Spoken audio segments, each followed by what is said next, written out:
My name is Rabbi Tovia Singer. I'm the director of an organization called Outreach Judaism. I've devoted my life to helping Jews who've converted to Christianity return back to the Jewish faith. Evangelical Christians are targeting Jews worldwide, spending hundreds of millions of dollars to bring you and those that you love to the church. They claim that Jesus is the Messiah.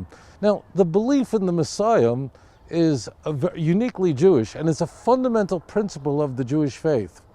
They claim that Jesus somehow fulfilled these prophecies, but really, what does the Jewish scripture say about the Messiah? Why doesn't Judaism accept this Christian claim? It's a fantastic claim, and it lacks evidence. Tanakh tells us, our Hebrew Bible tells us, that there are certain events that will unfold in the Messianic age. When Mashiach comes, there'll be an ingathering of the exiles. That's Ezekiel chapter 37. The knowledge of God will cover the world as the water covers the sea. That's Isaiah chapter 11, verse 9 and verse 10. There'll be a resurrection of the dead. That's Daniel chapter 12, verse 2. The temple, the third and final temple, will be rebuilt. If you look today at the Temple Mount, you'll see there a couple of Islamic shrines, and it's laying in destruction, waiting for the redemption.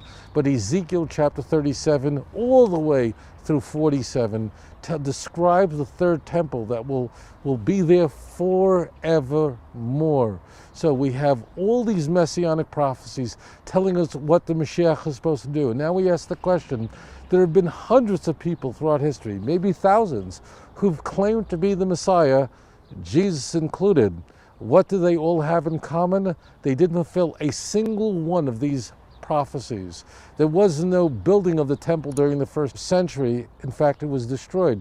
There was no ingathering of exiles during the first century, the Jews who were exiled. There was no resurrection of the dead. The Jews were murdered by the Romans in the ongoing wars. There was no worldwide knowledge of God during the first century, because as a result of these wars with Rome and the destruction, the havoc of the destruction of the Second Commonwealth, the knowledge of God and the observance of mitzvot were diminished. What's the key? The key is know your own Tanakh, know your own scriptures. If you can look at the great passages of Ezekiel and Isaiah that tell us exactly what will occur. The lamb will lie with the lion. There'll be a worldwide peace when the Messiah comes. Lo yisa goy al goy cherev. Nation will not lift up sword against nation. Isaiah chapter 2. Are we living in a time when there's peace? No. We are living in a great time, however, where we're observing the events that are bringing us to this great redemption happening before our eyes. Know your scriptures, understand your own faith, and no missionary will be able to rob you of a relationship with God. Thanks for joining me.